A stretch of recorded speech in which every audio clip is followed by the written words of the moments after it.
नमस्कार दोस्तों, मैं अंकुर उपाध्याय स्वागत करता हूं आप सभी का आपके अपने YouTube channel share market analysis में। दोस्तों, कल से फ्राइडे तक एक्शन तो होगा ही होगा, लेकिन सैटरडे को सबसे इंपॉर्टेंट डे है। सैटरडे वैसे बाजार बंद रहता है, लेकिन इस बार सैटरडे को मार्केट ओपन होगा क्योंकि 1 फरवरी है और 1 फरवरी को आता है बजट, जो कि आने वाला है। बजट से क्या एक्सपेक्टेशंस रखें, क्या बड़ी बातें हो सकती हैं बजट में देखना, और क्या रूमर्स चल रहे हैं, इसी के बारे में इस वीडियो में आप सभी के साथ बात करने वाला हूं। तो शुरू करते हैं बिना किसी देरी के, एक एक करके चीजें कवर करना। उम्मीद ये लगाई जा रही है कि 1 फरवरी को लगभग 11 बजे से स्पीच शुरू हो जाएगी एफएम निर्मला सीतारमण जी की। और सबसे बड़ा मुद्दा इस बार जो बजट में हो सकता है वो टैक्स को लेकर हो सकता है। सिंपल है, एक तो इनकम टैक्स स्लैब में कुछ बड़े बदलाव आ सकते हैं जिसकी एक्सपेक्टेशंस बहुत हाई है मिडिल क्लास के लिए स्पेशली, क्योंकि अगर हम देखें तो लोअर क्लास के लिए कुछ ना कुछ है और अपर क्लास के लिए, लेकिन मिडिल क्लास पूरी तरीके से डैमेज है दोस्तों, जिसके लिए कुछ भी नहीं है। तो उसके लिए कुछ आ सकता है इस बार रिलीफ, ऐसा बताया जा रहा है, जहां पे इनकम टैक्स स्लैब में कुछ बड़े मेजर बदलाव हो सकते हैं। लाइक 10 लाख तक आप टैक्स फ्री हो जाओ, या फिर 10 से 15 लाख की एक नई टैक्स स्लैब बन जाए छोटी। तो ये कुछ बड़े बदलाव हो सकते हैं जिसपे बाजार पूरी तरीके से नजर रखेगा। लेकिन ये तो हो गई हमारे देश में मिडिल क्लास के लिए। अब आएगा नहीं आएगा वो तो वक्त ही बताएगा, लेकिन उम्मीदें पूरी है मार्केट को इस बार। और वैसे भी अगर आप देखें तो आम आदमी कर ही क्या रहा है टैक्स देने के अलावा, मतलब इतने में किसी भी नहीं बने जितने टैक्स पे बन चुके हैं, और स्पेशली एफएम पे बन चुके हैं। तो डेफिनेटली यहाँ पे कुछ ना कुछ करने की जरूरत है, और जिस हिसाब से आपकी इकोनॉमी इस समय दिख रही है उसमें तो डेफिनेटली कुछ ना कुछ करने की जरूरत है। दूसरी बात जो सबसे इंपॉर्टेंट मार्केट्स के लिए होने वाली है वो 2-3 चीजें हैं दोस्तों। पहली चीज बोलूंगा, क्या एफआईआईज की सेलिंग को रोकने के लिए फाइनेंस मिनिस्टर कोई बड़ा अनाउंसमेंट करती हैं, क्योंकि रिसेंटली एक वीडियो बड़ी वायरल हो रही है फाइनेंस मिनिस्टर की, जिसमें वो कह रही हैं कि अब देश का रिटेल इन्वेस्टर इतना ज्यादा स्ट्रांग हो गया है कि अब हमें एफआईआईज एफपीआईज के इन्फ्लोस की जरूरत ही नहीं है। और इसको लेकर बड़ा बवाल मचाया जा रहा है, लोग मजाक बना रहे हैं कि माफी मांग लो एफआईआईज से, अदरवाइज सब खत्म हो जाना है।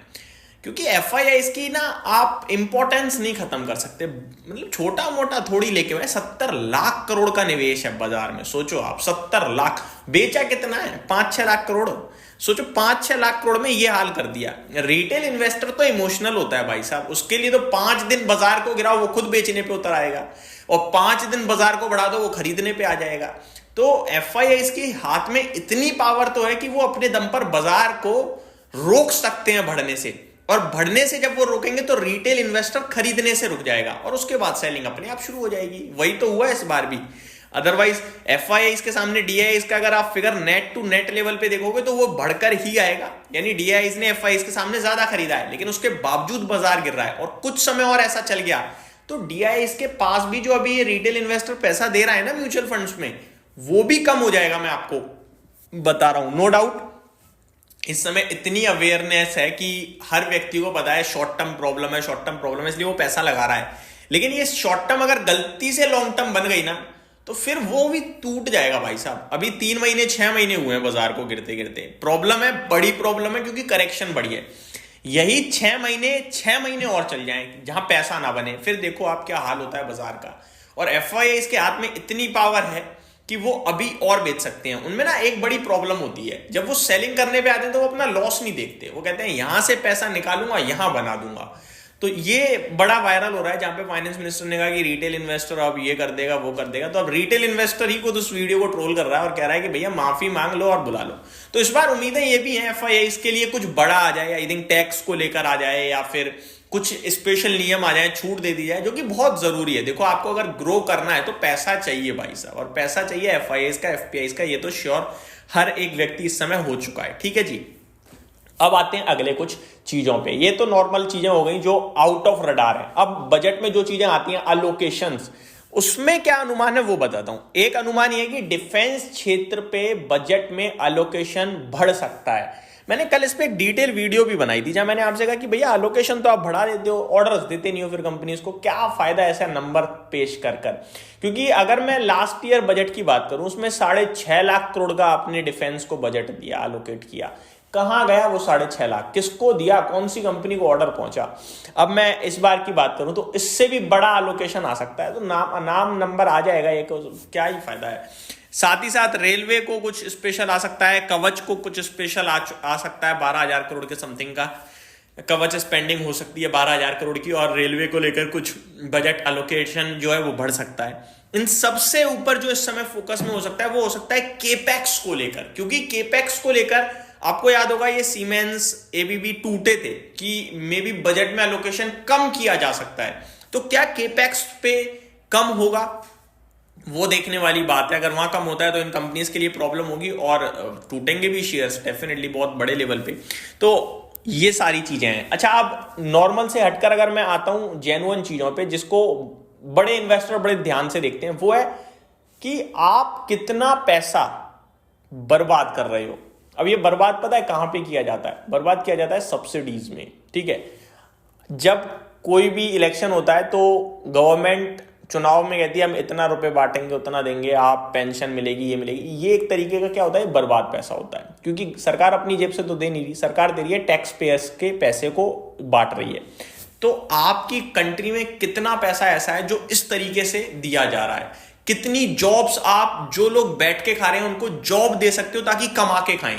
क्योंकि जितने लोग भी फ्री बैठे हैं ना इस समय, उन सबको ये मान लो ये जो जॉब कर रहे हैं वो लोग पाल रहे हैं। तो जब वो खुद ही जॉब करने लगेंगे तो कहीं ना कहीं पैसा बाजार में घूमेगा, जो बड़ा बेनिफिशियरी होगा इकोनॉमी के लिए। तो जॉब कितनी बाजार में खुलती हैं, कितनी जॉब्स देने पे गवर्नमेंट इस बजट में फोकस करती है, ये भी बड़ा इंपॉर्टेंट होगा दोस्तों एफआईआईज के लिए, कि वो कहें कि हाँ भाई कुछ कर रही है गवर्नमेंट। अदरवाइज सारा पैसा ही अगर ऐसे ही बांट देंगे सब्सिडीज में तो फिर तो देश की मट्टी पलीदी है एक तरीके से। क्योंकि आप कितने समय तक उनको बैठ के खिला सकते हो, ये सोचने वाली बात है ना। क्योंकि आप अगर फॉर एन एग्जाम्पल आपने एलोकेशन दिया है रेलवे को, डिफेंस को और यहां और वहां, ठीक है, अब आप सब्सिडी बांट रहे हो, तो सब्सिडी जो जा रही है आपकी जेब से वो पैसा इन सेक्टर से ही निकलेगा। अगर किसी ने 1-1 लाख करोड़ का इन तीनों को सेक्टर को, मान लो एक example, 1 lakh defence, 1 lakh railway और 1 लाख आप मान दो केपेक्स के लिए मैन्युफैक्चरिंग थीम को दिया है, ठीक है, 3 लाख करोड़ हो गया टोटल राउंड फिगर में। अब अगर 50,000 की सब्सिडी जा रही है, गलती से 60,000 की चली गई, तो ये इनमें से ही कम होगा, तो खर्चा यहां कम हुआ। तो ये देखती है जब फिस्कल डेफिसिट आएगा तो वो देखा जाएगा कि भैया पैसा जा कहां रहा है, एक्चुअली में नुकसान कहां पे ज्यादा पड़ रहा है, ये नुकसान है देश का। तो ये बहुत इंपॉर्टेंट होगा कि कितनी जॉब्स इस बार निकालती है सरकार और कहां पे निकालती है। तो ये कुछ बड़ी चीजें हैं जो मुझे लगता है बजट में सबसे ज्यादा इंपॉर्टेंट रोल प्ले करने वाली हैं। उम्मीद करता हूं ये डिटेल्स आपको पसंद आई होंगी। Thank you so much for watching this video. Have a great day guys.